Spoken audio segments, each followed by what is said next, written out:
Vanessa, and there are a lot of rumors circulating on social media right now. So we're verifying claims on the UNC Chapel Hill shooting. So let's take a look at our sources right now. We have Chapel Hill Police, the Orange County Sheriff's Department, and UNC Hospital. First, lots of people are tweeting that a person is in custody. However, according to UNC Chapel Hill Police, that suspect is still on the run. So we're going to put this in the false column for right now. Next, a description of the person of interest has been released, and that is true. We showed you that picture earlier. Here it is again.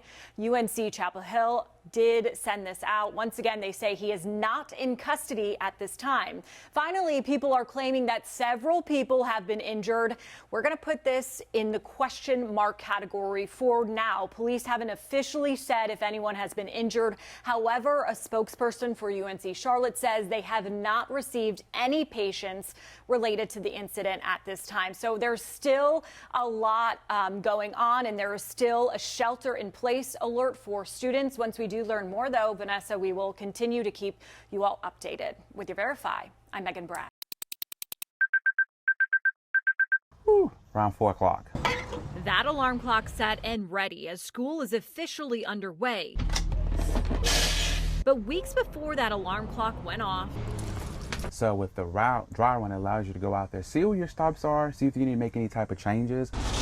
CMS bus drivers were preparing for the school year. Had some training over the summer. We've been working with our schools and principals to make sure that we're providing the best possible service to families and students. Tom Miner, operations specialist at CMS, says bus routes have been practiced by old and new drivers. Marquise McClelland is one of those drivers, and for 6 years, he has been picking up students and dropping them off. It was something I wanted to do. It was different. It's out of the norm. He says his route is the same as last year in a district with about 13,000 bus stops total. So he will probably see many of the same kids. They try to put you with the same children with the same route, but sometimes that may not always work.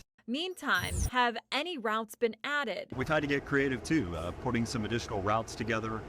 We're trying to minimize any sort of delays or effects on families. CMS starts the year with 34 bus driver vacancies, with 50 additional bus drivers on leave for one reason or another.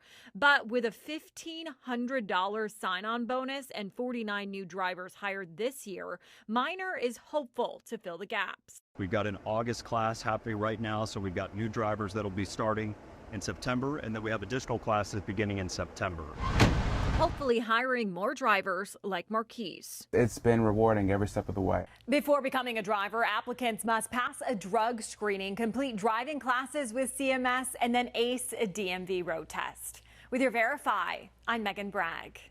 Robert F. Kennedy Jr. posted this statement on X. He apologized to his family if the ad caused them pain, since it borrows heavily from his uncle's famous ad.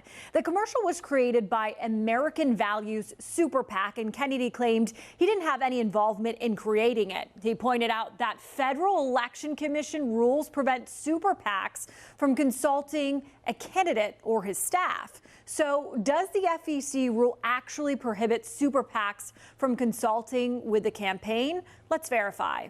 Our sources, the Federal Election Commission, political professor Michael Bitzer with Catawba College, and the American Values 2024 Super PAC. This was the ad that aired Sunday night during the Super Bowl. It's a play on his uncle John F. Kennedy's old 1960s campaign commercial. On X, formerly Twitter, Robert F. Kennedy Jr. posted that he was not involved, nor did his campaign approve the ad. The Federal Commission does have a set of rules that prohibit super PACs and candidates or their campaigns from coordinating such advertisements. If the PAC was to coordinate with the campaign, that would then violate campaign donations and regulations, and the campaign could get into trouble for that. Though Kennedy says he had nothing to do with the Super Bowl ad, he has reposted it and even has it pinned to the top of his X account, which is allowed under the FEC. As long as the campaign was not intimately involved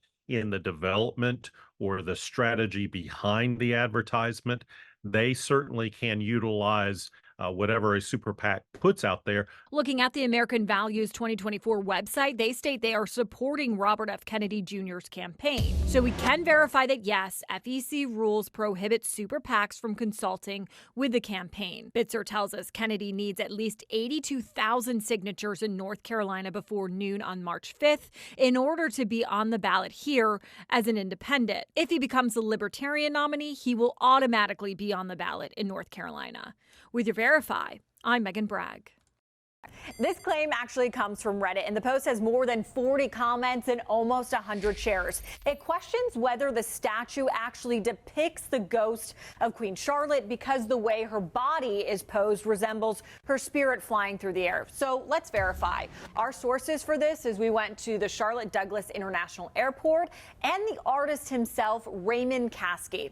So first, let's get a little history lesson here. According to the Charlotte Douglas International Airport, the Queen Charlotte statue was dedicated to the airport in 1990 by the Queen's Table, which is a private group. It was then moved in 2013 because of a years-long construction project at the airport and placed in a less visible spot. This October, it was moved again to the terminal lobby, now known as the Queen's Court. This is Raymond Caskey, the artist who constructed the 15-foot-high bronze figure of the British Queen, whom, of course, our city is named after. Caskey has been quoted saying he made her lean backward in the wind because it seemed appropriate for an airport, and the column sets her as a stationary weather vane. The crown in her hand is counterbalanced with backward motion as a welcome sign to pedestrians. So we can verify that no, the statue of Queen Charlotte does not depict a flying ghost, but rather she's posed leaning backwards as if pushed by a gust of wind. With your Verify, I'm Megan Bragg. And guys, if you scroll on X, formerly known as Twitter, these are some of the posts that will pop up asking for signatures on a petition to force David Tepper to sell the team. But can the NFL require an owner to sell? So to get answers, we went straight to the NFL, the Panthers, and Pro Football Network. The NFL fined Tepper $300,000 for the cup tossing incident. The Panthers released a statement from Tepper apologizing for his behavior. He said, quote, "I'm deeply passionate about this team and regret my behavior. On Sunday, I should have let NFL stadium security handle any issues that arose. I respect the NFL's code of conduct and accept the league's discipline for my behavior." So can the NFL take action and remove Tepper as a team owner? According to the NFL bylaws, they could, but there is a process that would need to be followed. According to the league, the NFL commissioner has the authority to cancel a contract with an owner who is found guilty of conduct detrimental to the welfare of the league or professional football. The NFL executive committee can also take a vote, according to their bylaws.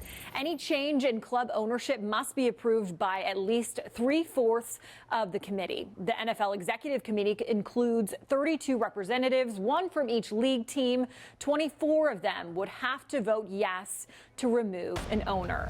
So we can verify that, yes, it is possible for the NFL to require an owner to sell the team. However, there are a lot of hurdles in order to do that. And according to the Pro Football Network, it's never been done before. With your Verify, I'm Megan Bragg.